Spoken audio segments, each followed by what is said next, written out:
سعيدين اليوم فتح باب التعاون بين مؤسسة ثقافية ومؤسسة مجتمع مدني.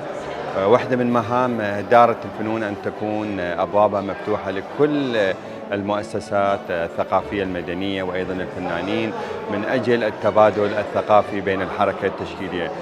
نحن سعيدين أن نفتح باب تعاون بيننا وبين مؤسسة آرت فروش.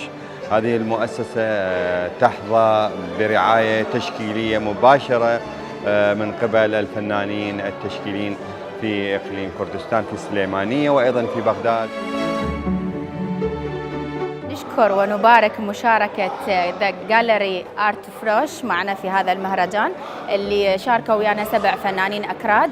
نرحب بمشاركتهم في وزارة الثقافة ونتمنى أن يصير تعاون بعد أكثر مع هذه المجموعة طيبة من الفنانين الأكراد، وإن شاء الله يكون لنا تعاون مشترك ما بين الوزارة وبين جاليري آرت فروش.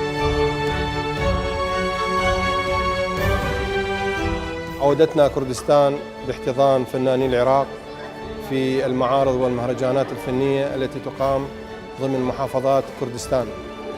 هذه المرة شرفونا فناني كردستان في بغداد الحبيبة في أبها مشاركة بالتنسيق مع جاليري آرت فروش وجمعية كهرمانة للفنون والثقافة. هذا اليوم كانت قاعات وزارة الثقافة مزدانة بأعمال فنية رائعة مثلت الطيف العراقي الجميل من شمال العراق إلى جنوب.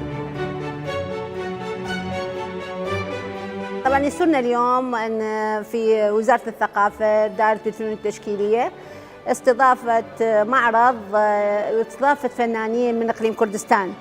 طبعا نشكر جاليري آرت فروش على هذه المشاركة الحلوة لأول مرة في ضمن قطاع جمعية كهرمانة للفنون، وإن شاء الله يكون هذا هو بداية لتعاون مشترك مع الجاليري من خلال إقامة المعارض التشكيلية مو فقط ببغداد والمحافظات، أيضا راح يكون اتفاق مع بعض الدول اللي عندنا فيها اتفاقيات مثل بولندا، إسبانيا، فرنسا، أيضا وقعنا اتفاقيات تونس، تركيا، فكل اتفاقيات. فإن شاء الله يكون هذا الاتفاق اللي عندنا يكون أيضا راح يكون اتفاق مع آرت فروش.